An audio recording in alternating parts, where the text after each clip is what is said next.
conversation with my friend Elizabeth Urbanowicz. Elizabeth is the founder of Foundation Worldview, which you probably recognize if you listen to this podcast or follow me on Instagram, because that is the worldview curriculum that I use in our homeschool with our girls. Elizabeth has a new book out all about discussing sex and God's design with your children. A lot of you are young moms and moms with children of an age where you are starting to have these conversations. You need help and support. So regardless of whether your children are young or maybe you even have grandchildren who this might be a good fit for, I know that you're going to be encouraged and edified by this conversation with Elizabeth. And I love how she just simplifies and makes this very, she kind of systematizes the conversation so that it takes the guesswork out of it. And I learned a lot just listening to her in our conversation. Before I play that for you, I want to remind you to subscribe wherever you are listening. If you are on Apple Podcasts or on Spotify, go ahead and follow or subscribe so you get new episodes. Also, we are now on YouTube. Every episode is now going up to YouTube.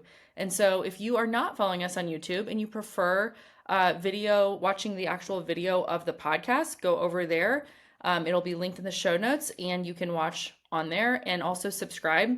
And you have to be signed in, so there's a little bit more work there, but that is the newest kind of platform that I'm on, and I'm hoping to grow that platform to be able to reach more people with the amazing guests and conversations that we have on this show. So every follow and subscription there helps. With that said, here is my conversation with Elizabeth Urbanowicz. All right, so today on Kindled, I am chatting with Elizabeth Urbanowicz. Elizabeth, thanks for being here today. Thanks so much for having me on, Haley. It's always a joy to be on chatting with you. Yes. So your curriculum that I've been talking about and sharing about for a number of years now has been Foundation Worldview. That is the worldview curriculum that you created. And it's not just one course. There's lots of different options for students of various ages. That's been something that my audience has been asking me about a lot recently, in light of just the era that we live in and the culture, and seeking to give their kids a biblical worldview. But you have something that is new that we're going to talk about today. So can you share that with us? Like, what is it and what was the kind of motivation behind creating it? Yes. So at Foundation Worldview, we have a book coming out called Helping Your Kids Know God's Good Design, 40 Questions and Answers on Sexuality and Gender. And so basically, this book is designed to be a boots on the ground manual for how do I talk with my children between the ages of 4 and 12 about a host of conversations that are biblically grounded and also culturally relevant about sexuality and gender. And so the reason that we wanted to create this resource was we saw a need because parents were writing into our organization just consistently about so many different topics, like how do I, just have the first of many basic sex talks with my child, or how do I guide my child if my sister or my brother is, transitioning to a different gender, or how do I guide my kids through Thanksgiving when we have a family member who's involved in a same-sex relationship, or when do I need to start talking with my child about pornography, or what about the topic of masturbation, like all of these like very uncomfortable topics that it's so easy to be like, let's just try to shield our kids from them and hope we never have to talk about it because it would be really awkward. And sometimes it's like, how do we even think about this biblically? So we wanted to just create a book that would be like a manual so that anytime conversation comes up or needs to come up, or you encounter something in culture, you can pick this book off the shelf and be like, okay, where's the chapter that talks about X? Whether it's like we have little kids and you're like, okay, my son keeps putting a dress on and dressing like a princess. Like, is this okay or is this not okay? To, older children and things that you're going to prepare them for before they're exposed to. So our goal again was just to have this be like a boots on the ground manual that's helping ground people in the biblical worldview, the teachings of scripture, to have these biblically grounded conversations with their kids as they're developmentally appropriate. Yeah, man, it's such a needed resource. This conversation comes up all the time in my DMs. I do get questions about that, especially when you're talking about family members and interacting with, a brother who has decided to come out as gay and is bringing his boyfriend to Thanksgiving. And how much do we tell our kids, and and how do we interact with him in a way that's loving but truthful but protecting our kids? And it's a very complicated and difficult area. I mean, I'm sure you know better than anyone that this is not easy stuff. It's one of the things I feel like my default is to say there's no textbook for a lot of these situations. Like, we obviously have the Bible, but I think what I love about what you're doing is providing some framework for us to at least think through it and think biblically through it and Mhm. really approach this as Christians first of all. Mhm. So let's start with this. What age do you recommend parents start talking with their children about sex and why? Yes. So, what I'm going to say, it might become a little bit of a shock to some people, but hear me out because I'm going to tell you the age and then I'm going to tell you the rationale behind this. I recommend that parents have the first of many biblically grounded sex talks with their child around the age of 4. Now, I know that that's a lot younger than most people are thinking, but there's 2 reasons why I recommend having the first of many conversations. So when I say the first, I mean, you're not going to explain every single possible thing. You're just going to Right. explain some of the basics. But the reason this younger age bracket is so important is first, we want our children to come to us when they have Mm. questions or concerns or when they encounter something in culture that surprises them or they're just confused about. And there's this psychological phenomenon that my friend Hilary Ferrer from Mama Bear Apologetics, she's coined the term the founder's effect, that whoever is the first person to talk with us about a topic is the person who naturally becomes the expert in our minds. For Mm. example, I currently live 1,500 miles away from my parents. I own my own home, and home ownership comes with a whole lot of really fun things, fun problems that come up all the time. Well, whenever an issue comes up, my dad is the first person I call. And the reason for this is not because my dad is the most skilled person. Like, I have a great HVAC technician and electrician and plumber all in my neighborhood. They're more skilled at their crafts than my dad is. However, my Mhm. dad was the first one to talk with me about these topics. So in my mind, he's the expert. And so when we're thinking about talking with our kids about God's design for sexuality and gender and marriage and family, we want to be the first one to have these conversations with them so that we naturally become the expert in our child's minds. And so then they're coming to us. The second reason this is so important is that when we're looking at sexuality through the lens of scripture, God's word is clear that being designed as distinctly male or Mhm. female and the gift of marriage and sex and childbearing, these are inherently good gifts. Now, we live on the other side of Genesis 3, where all of these good gifts have been corrupted in certain ways by sin. So we don't always see the goodness of God's design. However, at their base, these things are inherently good, and we want our kids to see that. So if we wait to have the first conversation about gender or about marriage or about sex until we get new next door neighbors where it's a homosexual couple, or we're checking out at Costco and the person checking us out is a man with a beard in a dress and bright red lips. We naturally have to go into backtracking mode and explain to our kids how what they just witnessed is not God's good design before they even understand what God's design is. And so that's why I recommend having the first of many conversations at this young age so that we become the expert in our kids' minds and we can start with what is positive rather than backtracking. As a third little bonus, which isn't necessarily an impetus for having these conversations, but it's just a bonus. It's if you start these conversations when your kids are around the age of 4, there's only one person in the conversation who feels awkward, and it's you. Because at this young age, our kids don't feel awkward about having these conversations, where if we wait until the older years, it becomes awkward for both of us. Yeah, that's true. I have a almost 6-year-old, and, even at that age, she is aware of enough to be like, if we say, "Oh, what's that little boy's name in your class?" Like, "Oh, are you guys friends?" She's like, "No." Like, she's offended at the suggestion. It's like she thinks someone and that she does have big sisters, so that could be it, but, just already an awareness of, like, gender differences and like, "Oh, no, Mhm. I don't have friends that are boys. I only meet a friend that's a girl." And it's funny how quickly kids do pick up on these social cues too of, like, Mhm. what should we be embarrassed about and what's weird or what's something that someone could tease you about, and like you said, Mhm. I think it's so important to lead that conversation and be the one that they come to. And so what should parents actually cover when they have that first talk, like with that 4-year-old starting there? How would you go about it? Yeah, so I recommend that the first talk actually be a series of 3 little mini talks, and they don't need to be right in a row because parents who have children around the ages of 4, 5, or 6, your kids can only pay attention to a conversation for a limited amount of time. So you don't want to dump too much information. So I recommend having 3 different mini conversations. The first one around body parts, the second one around the basic mechanics of sex, and the third one around reproduction. So I'll just kind of walk us through what we can wisely cover in each of those conversations. First conversation for body parts. For some of you who have children who, if you have both boys and girls, this is probably a conversation you already had because you bathe your Mm, kids together or your kids see diapers being changed and they just understand that there's a difference in body parts between boys and girls. For those of you mhm, who just have girls or who just have boys, this is a more intentional conversation that you'll need to have. And now I do recommend whether you have just children of one sex or you have both boys and girls, that you always use the anatomically correct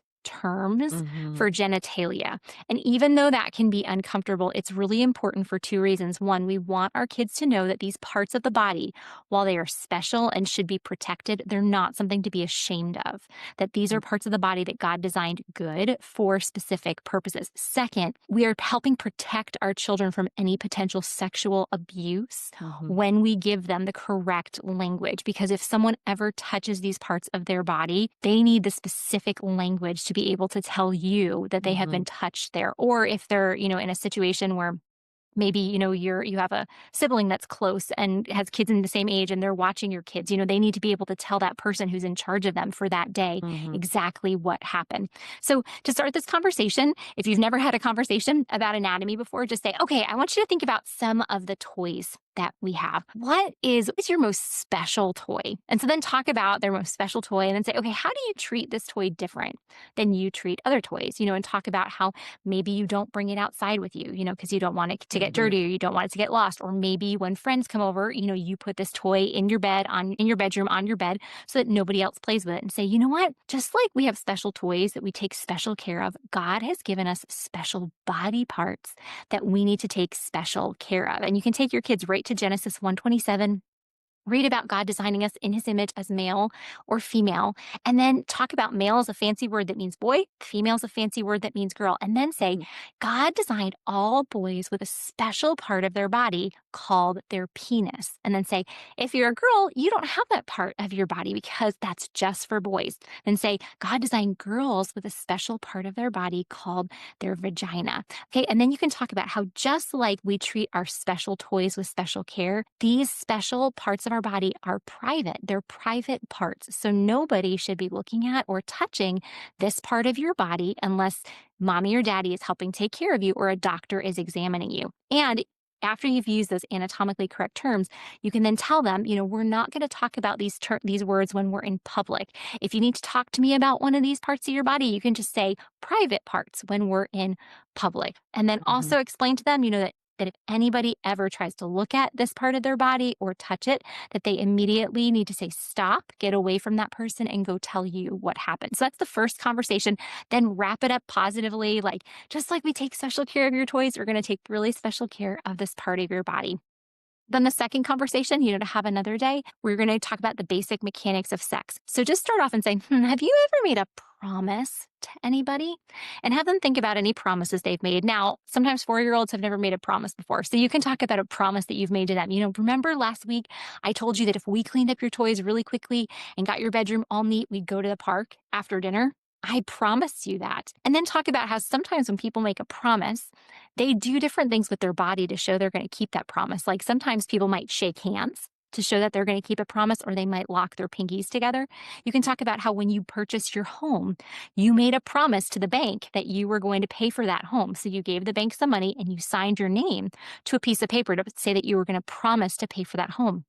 And then you can say, did you know that marriage is a promise?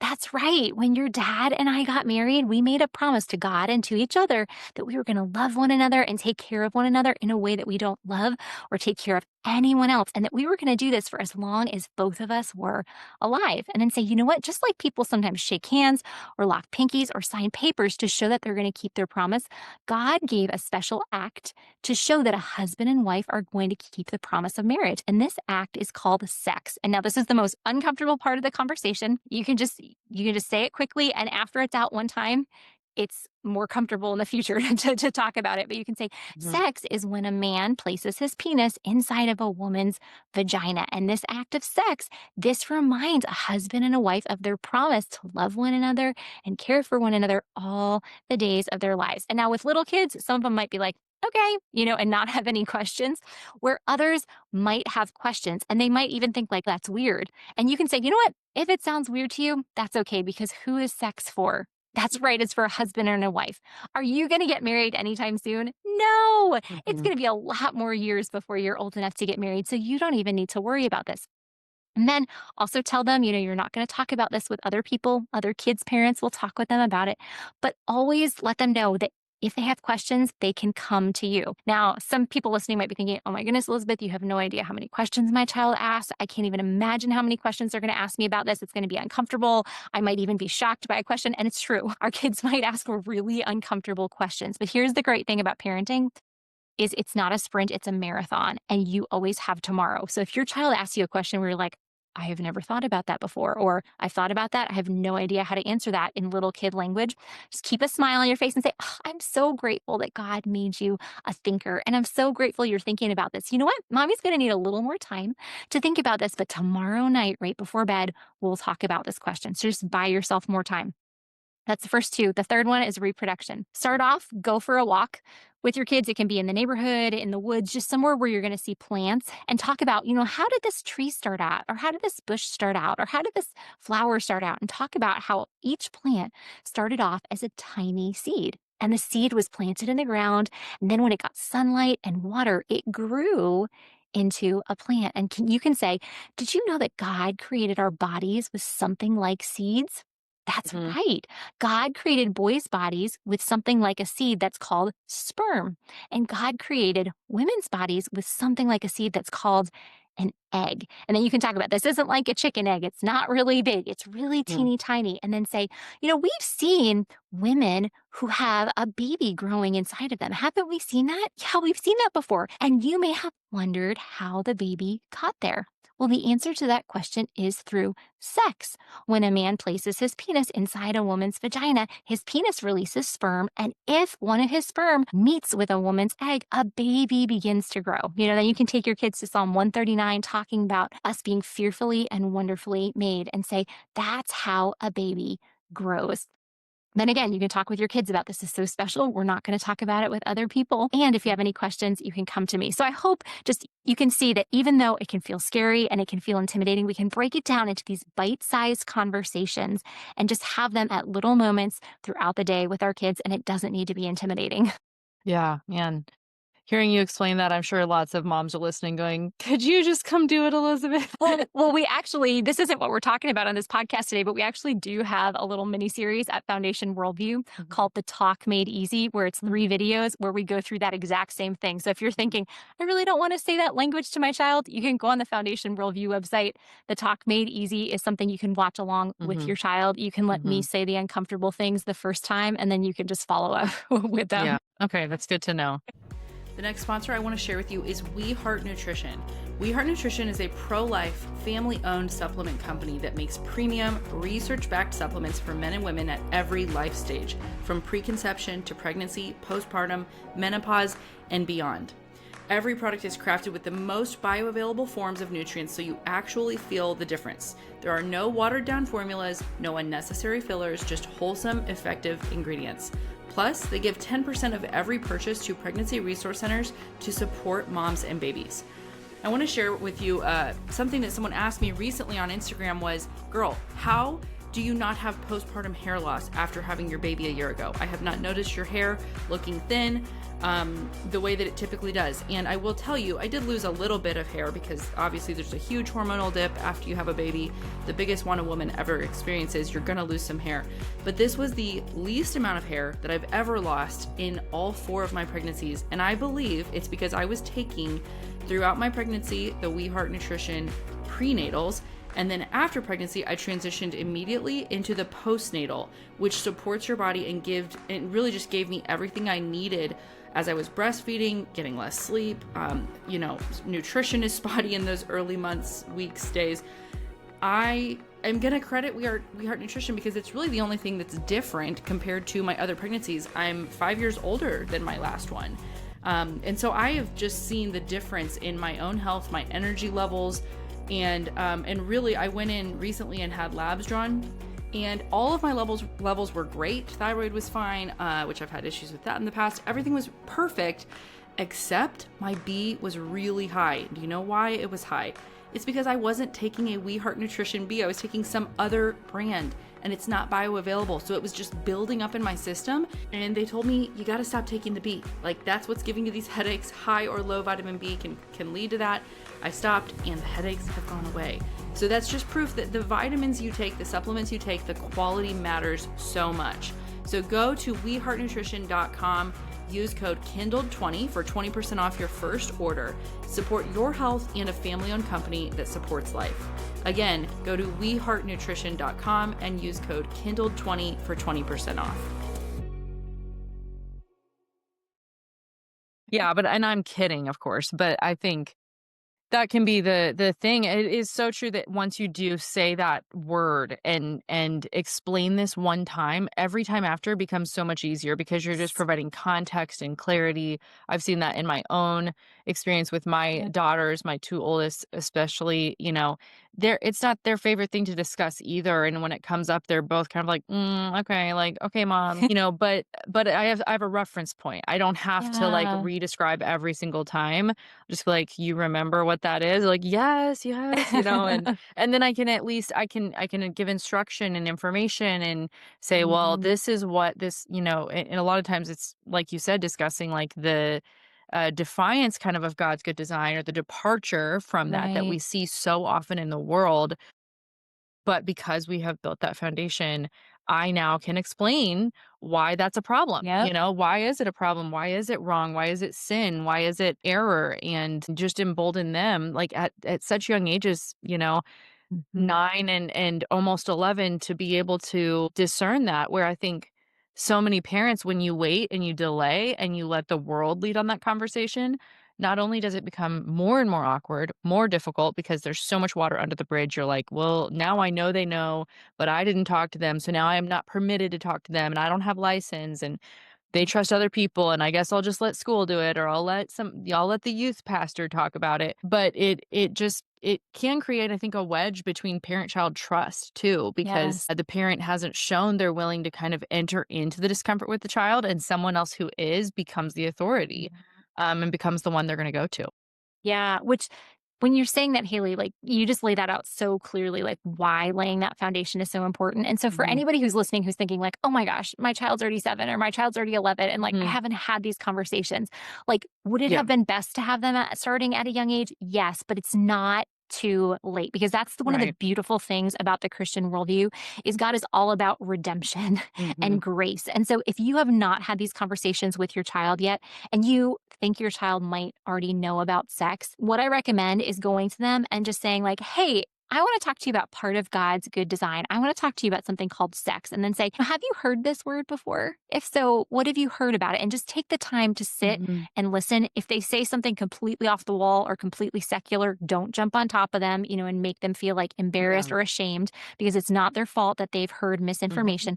Just listen, ask questions, and say, thank you so much for Mhm. sharing that with me. I'm so grateful that you were willing to share that with me. I want to come back tomorrow, or, you can do it right then, and talk about what God's good design is, and then explain it to them and explain how what they heard from others was not God's good design. And then you can even say, you know what? I'm really sorry that I waited to have this conversation with Yes. you. It would have been Yeah. better if I was the one to have this conversation with you. Would you forgive me for Yeah. not having this conversation before? To just then build that trust because it's Mhm. not too late to Yeah. become the primary influence in your child's life. So please don't believe that it's too late if you have older children. I love that. Yeah, that advice is solid. And doing that repair in a sense of maybe they had a question and they took it to someone else. it's not always your fault. Like sometimes kids just do this. I'm not saying it's even necessarily the parents, it's not the Right. blame, but by not being the leader, we aren't establishing our authority in that realm, which is our God-given, role to Yeah. really disciple our child in every area of life. And so that's one that might not be our favorite, and it might not come as naturally to us as talking about, the gospel or Jesus dying on the cross for Mhm. your sins. Like that's good, fun stuff to talk about with our kids a lot of times. But that is an area of ours. And I remember for myself as I think a 9-year-old, I personally we don't do sleepovers in our family with friends, but I did have sleepovers as a child. And I was at a friend's house, and one of them shared about, they were like, did you guys know that this was just unprovoked? Like we weren't even having a conversation. It was like random fact dropped at, probably 10 o'clock at night.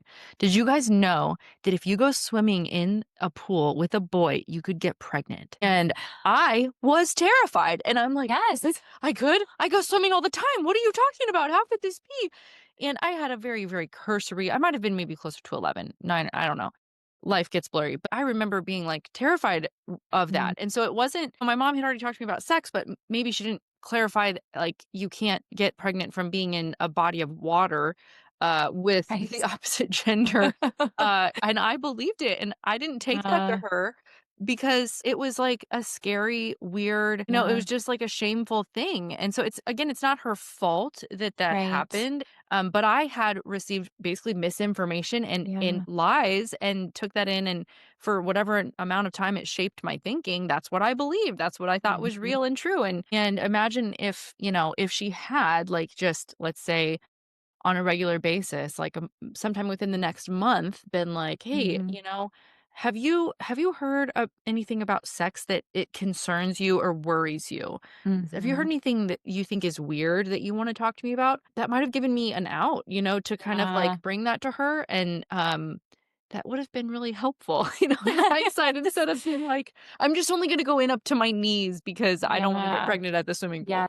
Which I love that idea, Haley, that it's not like, yes, we have to be intentional and proactive about having certain conversations with our kids, but circling back and even just asking them what they've heard. I love that idea because it keeps the lines of communication open and it's clearly stating to our kids, like, nothing is off the table. Like, I want you to come and bring me your questions and concerns. So I love that idea.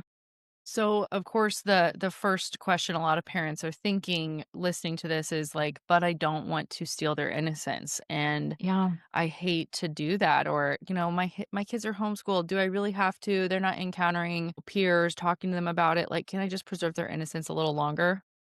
What's your response Yeah. to that? Yeah. So I understand that question. And usually when I get that question, what I'll ask the person is I'll respond with a question and say, what do you mean by innocence? Like, Mm, what do you mean by innocence? mm, Because if we're thinking about things biblically, our children having knowledge of God's design, like, does that mean that they no longer are oblivious about sex? Yeah, it does mean that they're no longer oblivious. But were they better off before they knew about it? And I think biblically, the answer is no, that scripture consistently presents sex and sexuality as something good that was designed by God. mm, It's not inherently dirty. We're not exposing them yeah. to some form of sin. We are teaching them in a developmentally appropriate way about God's good design. So I just always encourage people that if you feel like having a talk with your child about the basics of sex is somehow stealing your innocence, I really just encourage people to go back to scripture and look at what does God have to say about sexuality because it is an inherently good gift. It's not something that taints our children. And I would argue that just the opposite is true, that when we are having these conversations with our children, we are actually protecting them from having their innocence stolen. Because how is innocence stolen? Innocence is stolen is when our children are exposed to some form of sexual sin that they are unprepared for. So if our children don't understand that the private parts of their body are meant to be private, and that if somebody tries to look at those parts or touch those parts of their body, that that person is a predator that they need to get away from and that they need to tell their parents about, that is setting our child up for potentially having their innocence stolen. If they don't understand that these parts of their body are special and that no one should ever show them a picture of those parts of somebody else's body, and if they do, that they need to say stop, run, and tell you as the adult, we're leaving them vulnerable to have their innocence stolen by some person or some device that shows them pornography. And so I just really encourage parents to think that, to have a mindset shift, that this is not stealing innocence. It's protecting their innocence by helping them understand what God's design is and what boundaries God has placed around that design so that they are not exposed in harmful ways to deviations from God's design. You know, I talk every single day on my Instagram page about worldview. Every day, we're talking about worldview implications, ideas, ideologies, belief systems, people who don't have a solid worldview, and how can we build a solid biblical worldview in our children? Well, this next sponsor is all about that. Foundation Worldview curriculums help parents equip their kids to think biblically so they can stand firm in their faith. Help your kids spot false ideas. Whether it's messages from friends, media, or culture, kids are constantly exposed to ideas that contradict Scripture. Foundation Worldview teaches them how to recognize and respond to these ideas with confidence. It's simple for parents, but deep for kids. There is no theology degree required. Foundation Worldview curriculums uses engaging video lessons and age-appropriate activities to make learning both effective and easy for families. They have curriculum options for kids ages 4 through 12. So whether you have a preschooler, elementary student, or preteen, Foundation Worldview has a curriculum designed for their developmental stage, covering biblical thinking, Bible literacy, and God's good design for sexuality. Don't wait to build a solid biblical foundation in your kids' lives. Use the code Kindled10 for $10 off a family license of any full Foundation Worldview curriculum. Go to foundationworldview.com and use code Kindled10 for $10 off. So helpful. And as you were talking, it made me think, how much does that reveal our own thoughts about sex, right? That we may be carrying some false beliefs, some baggage maybe from stuff that's happened to us, or choices or past relationships that we've had where we're like, oh, this is dirty and bad, and it's something that we shouldn't think highly of, and in our view is actually just too low. It's not that it itself is dirty, it's that our view, we need to have an elevated higher view of sex, which makes me think of Nancy Piercy, Love Thy Body, her book on that, which is great. But yeah, that's really helpful. It made me also think about, would we say the same thing in regards to, we talk about with our children about strangers, and don't talk to strangers, don't ever get in someone's car. If someone offers you candy, if you get in their car, like, should you take it? Well, in the same way, you could say, well, I'm stealing their innocence because now they know that some people are bad. Well, yeah, they do have to know some people are bad in order for us to protect them from the reality of predators and people who do wish ill on them, and people who would actually love to trick them. And so if we leave them, unequipped and think that that's loving, it's just not, and I think we can sometimes perpetually picture our children as babies because to us, they are our babies. But you've got this 6 or 7-year-old and you're like, oh, you're just my baby. I just want to keep you in this little state forever and never let you grow up. And we joke with our kids like that all the time. Like, I'm going to put a book on your head and you're never going to grow up and leave me. And yet, in reality, we know we have to equip them. And that is the most loving thing to do, because like you said, there is real sin in the world. There is real deviation from that. And it may not even be a person, like I like that you pointed out. It could be a device. It could be, we have a filter on our internet. And so hopefully this wouldn't happen here, but like, I'll allow my girls to use the iPad in our schoolroom for like research if we're learning about, a certain figure in history. Like, okay, yeah, you can hop on and let my 11-year-old or 9-year-old do a search. And every time they do, I'm like, we have this filter, I know, and I hope it works, but also like, I'm aware of the reality that there's stuff on the internet that could get past it. For instance, I have to be present. I have to be around. I know that like, you could accidentally encounter something that you're not trying to and could be very innocent and just in that search. And so I just think we have to kind of be realists in this area. Yes, absolutely. So let's shift a little bit. What about the tricky topics like pornography and masturbation? Probably the worst part of all of it. Yes. Well, as you just mentioned, in that example with your girls, you have put proper protections around the internet. You have an internet filter, the Mhm. iPad is in one specific location, it's used for a specific purpose. But even with that, there can be things that slip in because Mhm. pornography is not just out there like in this nebulous space, just Yeah. waiting for somebody to bump into it. No, it's out there actively, aggressively searching for our children because the only way that the porn industry stays alive and active is by creating an addiction. So it's Mhm. looking for the youngest and the most vulnerable. And so this again, I know this might shock some people, but I recommend having the first conversation about pornography. And you don't need to use the word pornography, but having the first conversation about what I would call bad pictures around the age of 4 or 5. And again, we can do this in a very developmentally appropriate way where we're preparing our children by helping them focus on what is good. So I recommend you start this conversation around the age of 4 or 5, and you just take a look at the pictures you have hanging around your house. Look at the pictures on your fridge, look at the pictures on your mantle, and say, what are some of your favorite pictures that are in our house? Talk about family vacation pictures and family photo pictures and pictures of people you love and places you've enjoyed, and say, man, God has given us so many good pictures. This is such a good gift. And then bring it back to the fact that sin corrupts God's good design. And you can just say, you know what?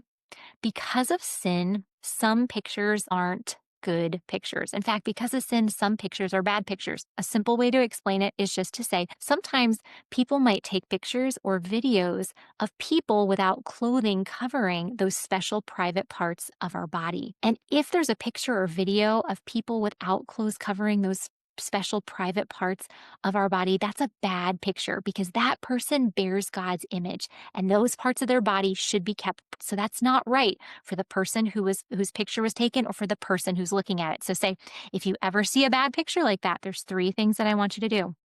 First, I want you to stop looking at it right away. Get away from it. The Mhm. second, I need you to run directly to me. And the third is I need you to tell me what happened. And when you do this, when you stop, run, and tell, I am going to be so proud of you. I'm going to Mhm. be so proud of you for recognizing that that was a bad picture. And then once I know that you've seen that bad picture, that will help me protect you from seeing that kind of picture again. Then Mhm. wrap up the conversation by saying, and what are some of the good pictures that we do want to look at? And then go around, talk about good pictures, that you have of your family or your friends or special places. You can even give your kid your phone and walk around, the neighborhood or the house with them and say, Mhm. let's take some good pictures. So that's a very Yeah. developmentally appropriate way. We're not like burdening our children. We're not like having this serious sit down, like, no, I need to have this serious conversation with you about bad pictures. No, you're Mhm. keeping it positive. You're starting it and ending it with the good pictures, have the bad pictures sandwiched in between. Just tell them basically what it is and give them that 3-step formula: stop, run, and tell. Then as kids get older, as your kids are around like 9 or 10, continue to revisit that conversation and say, we've talked about bad pictures before. And now that you're doing more research online for school projects, there might be some bad pictures that slip through. You might see a picture of people who are not wearing enough clothes or people who are Mhm. not wearing any clothes at all. Can you remember exactly what you should do in that situation? That's right. You need to stop, run right to me, and tell me what happened. So Mhm. just revisit it in language that's developmentally appropriate. For the conversation about masturbation, I do not recommend having that one at around the age 4. You can wait a little bit longer Mhm. for that one.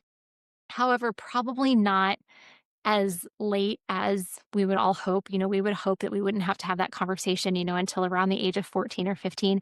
But the sad truth of the matter is that with many of the state mandated sex ed standards, that it's recommended that classroom teachers have the conversation about masturbation with their children around the age of 3rd grade, which I mean is just horrific. But this means that even if our children, even if they're homeschooled, even if they're in a Christian school, that even just if they're attending Sunday school, or playing in the neighborhood playground, they might be playing with children who have been exposed to this topic. And so the basic way that I recommend starting this conversation, usually at least by the age of 9, you can start it around the age of 8, but usually around the age of 8 or 9, is just to walk our kids through what are the biblical purposes of sex. And so God has given some very specific purposes. And God has given sex for the purpose of a husband and a wife getting to know one another in the way that nobody else does. This is clear in the 4th chapter of Genesis. It says, "So Adam knew his wife Eve, and she conceived and bore Cain." So the Hebrew word is to know. So God gave the gift of sex so that a husband and wife get to know one another in a way that nobody else does. It's also for the creation of children. And so that's very clear that all throughout scripture, sex is given for the creation of children. And so we can ask we can say to our kids, we can say, you know what? Sometimes what people do is sometimes people try to touch their private parts in a way that makes it feel like they are having sex. And we can clarify this is different than when people are just wiping themselves after they go to the bathroom, and say, let's think about the biblical purposes that God has given for sex, for a husband and a wife getting to know one another, and for creating children. And then say, Mhm. okay, if one person is all alone by themselves, is it a husband and a wife getting to know one another? Nope, there's no getting to know one another involved. And then say, okay, if it's just one person off by themselves, is that person able to have a baby? Nope, you need a man and a woman. And say, you know what? So when people touch their private parts in a way that makes it feel like they're having sex, that doesn't fulfill any of the purposes that God has given us for sex. It doesn't help a husband and a wife get to know one another, and it doesn't lead to children. So if you ever hear somebody talking about this, and you can use the word, you can say, people call this masturbation. If you ever hear somebody talking about that, you can recognize this is not part of God's good design. And I know that feels like, oh my goodness, that's so incredibly uncomfortable. But this is, again, where you can ask your kids if they have any questions, and they might have no questions or they might have a ton of questions. And again, if your child asks you something that shocks you, surprises you, horrifies you, just affirm their question. Say, you know what? I am so grateful that God has designed you with a mind that thinks clearly. And that's a really great question. I'm going to need a little bit of time to think about this and how to explain it. But you know what? Tonight after dinner or tomorrow after breakfast, whenever it is, we're going to sit down and we're going to continue this conversation. So thank you so much for coming to me with that question. So those are my recommendations for talking about pornography and masturbation. Are you an entrepreneur and you're ready to launch your business into the world? Or maybe you have a business and you're struggling to get it off the ground? You need help learning exactly what steps to take. Business Basics, my course, contains everything you need to build the foundation of your business. This is your one-stop shop helping you determine your offers, your pricing, your brand, digital strategy, legal considerations, and more.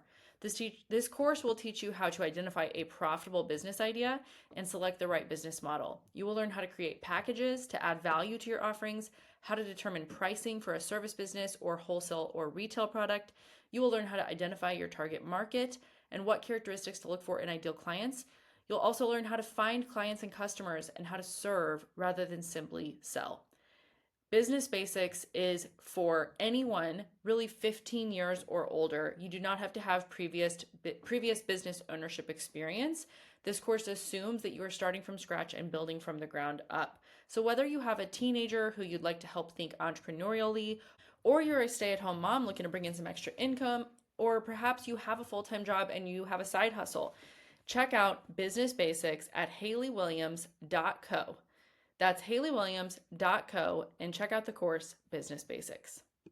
Man, I just love how simple you make it. And I feel like people can start to hear there's kind of a pattern, to these conversations, which can be helpful to apply to really any tough conversation that we're having, right? Anything that we are trying to warn our kid about. And so I think, yeah, systematizing it that way a little bit in your mind, like I have to kind of, if you're not someone who's good at speaking off the cuff, like, okay, I have to hit point 1, 2, and 3, and then tell them 1, 2, and 3, and then we're done. And maybe your kid won't be as uncomfortable as you are, like you said, Mhm. and they Yep. won't maybe this will actually like give them relief to help them explain things that they've seen or experienced. And yeah, I just think it's so important. So glad that you've done the work to help us think about these things. So shifting a little bit more into the LGBTQ conversation, Mm, how do we prepare our kids for that? Because now we're getting into, and we just did cover a little bit of the departure from God's design, but it is just, yeah, it is pushed on us at every front. And like you said, yeah, it may not even be like on a device. It could be you're checking out at the grocery store yeah. and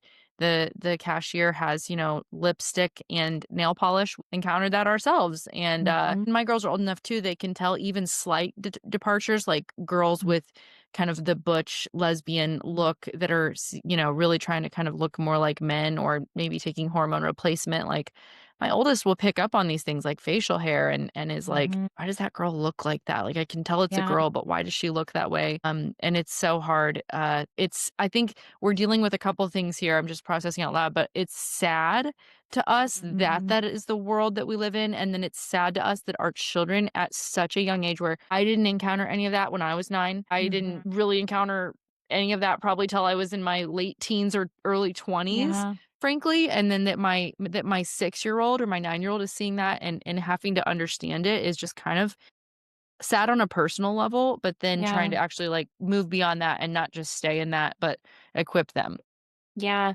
I love that you brought that up, Haley, because I think for all of us, there is that part of grieving because Yeah. we're seeing the results of a culture that has replaced the creator with the creation, just like it Mm, talks about in Romans 1. And we are right to grieve that. But then you also mentioned we can't stay there. mm, And that's where I think we have to keep our focus while we even are grieving that this is mhm, the world our kids are growing up in, looking at it as an opportunity. So before, you were talking about how we kind of systematize things. And with all of these conversations, I always recommend, just the formula is that we first present God's design, then present later the deviation from that design, and then wrap it up with God's design so that the focus is always on God's design. So I'll walk us through two things, talking about homosexuality and talking about transgenderism. So, with kids, with talking about homosexuality, the first thing that we have to do is we have to lay the foundation, the positive biblical foundation of what is marriage. Because I know our world talks about gay marriage. And even sometimes, like there's a couple like 4 houses down from me where it's two men and they are married. And I say that in air quotes because there is no such thing as same sex marriage. Like I know that mhm, we use that as a term, but it's not marriage. So, we first have to lay out for our kids what is marriage. And so we can take them to Genesis chapter 2, where it says, God brought Eve to Adam, and Adam said, this at last is bone of my bone, flesh of my flesh. She shall be called woman. And then Moses, writing Genesis, tells us, he says, therefore, a man shall leave his father and mother and cling to his wife, and the two shall become one flesh. And so we can take our kids directly to this passage in Genesis and say, okay, God tells us exactly what marriage is right here, right from the start, the very first marriage, that it's one man and mm, one woman becoming one flesh for life. One mhm, man, one woman becoming one flesh for life. And we can just talk through what that means. And we can talk through, part of becoming one flesh means the act of sex. Another part of becoming one flesh just means you live together all your life and you build a life together, and you raise a family together. But it's one man and one woman becoming one flesh for life. And then we can also, after that, on another day, take our kids to Ephesians chapter 5, where Paul expands on this. Paul quotes Moses in Genesis chapter 2 and says in Ephesians 5, therefore a man shall leave his father and mother and be united to his wife, and the two shall become one flesh. And Paul says, this mystery is great, but I'm referring to Christ and the church. And to say, God has given us not only marriage as one man and one woman becoming one flesh for life, but marriage is a picture of Jesus and the church. That mhm, every time your dad loves me sacrificially, every time your dad takes out the trash when he doesn't feel like it, every time he goes to work, even though he'd rather be at home doing something else, every time your dad helps me with this, he is presenting a picture of Jesus laying down his life and loving the church. And every time I love your dad, whether it's like by cooking or by taking care of something and saying, every time I do these things that I don't feel like doing, I am portraying a picture of the church submitting to Jesus, and talk about this is what marriage is. And so start off just with that positive theology. And then another day, you can say, you know what? we've already learned that sin corrupts God's good design, that sin is out there in the world, sin is also in our hearts. And because of sin, sometimes we desire the wrong kind of love in a relationship. So God has given us friendship love, and we can love our friends, and talk about how, you mentioned before that your daughter, your 6-year-old, mostly has friends that are girls, which is such a good thing. And so, sometimes what happens is because of sin, people desire to take friendship love between two men or friendship love between two women and turn it into the marriage kind of love and say, but what did God design marriage as? That's right. It's one man and one woman becoming one flesh for life. So if two men decided that they wanted to be married, is that what a marriage is? Nope, it's not. If two women decided that they wanted to get married, is that what marriage is? Nope, it's not. And then we also talked about how Paul in Ephesians 5 showed us that marriage is a picture of Jesus and the church. If two men got married, what would that be a picture of? That'd be a picture of Jesus and Jesus. Is that the picture marriage is supposed to be? No. If two women got married, what would that be a picture of? That'd be a picture of the church and the church. Is that what marriage is supposed to be? No, it's not. And so then you can just prepare your kids for this and say, you know what? Sometimes we're going to see people who are rejecting or ignoring God's design. We're going to see two men who they want to be married, or we're going to see two women who want to be married. And that's where I recommend, especially if you're working with younger kids, give them a simple 3-step formula because, the last thing you want is as you're pushing your cart down the aisle in Kroger for your child to be like, Mommy, two men aren't supposed to be married. That's the last thing you want. Like it might happen, but you don't want it to.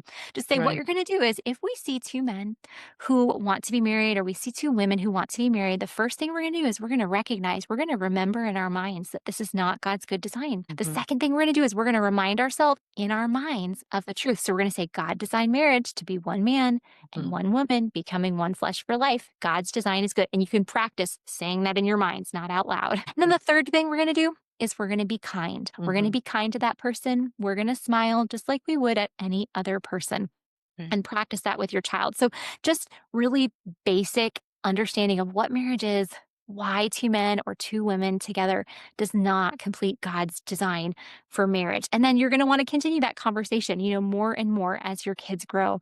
And then for transgenderism, I recommend having similar conversations. Take your kids right to Genesis 1:27, where it talks about God created man in his image. In the image of God, he created him. Male and female, he created them. Talk about how God's design for your child is so good. Every time you're affirming something like, oh my goodness, you did such a great job in that basketball game today. I am so grateful that God made you a girl who is so good at basketball. Like that is amazing. Or if your son, whatever he does, I'm so glad God made you a boy that's so good at playing the trumpet or, caring for your sisters or whatever else it is. And then talk about because of sin, sometimes our feelings trick us. And then say, you know what? Because of sin, sometimes people's feelings trick them. Sometimes there might be a boy who on the inside, he feels like he really likes things that a lot of girls like. And maybe all of his friends are girls. And he starts to feel jealous of those girls, and his feelings of jealousy trick him into believing that he is a girl. Or there might be a girl and she might like a lot of things that many boys like, and all her friends might be boys, and she starts to feel jealous of what those boys have. And so her feelings of jealousy trick her into believing that she is a boy. But that is not God's design. God is the one who decided whether we are a boy or a girl. And that design was figured out when you were growing in my womb.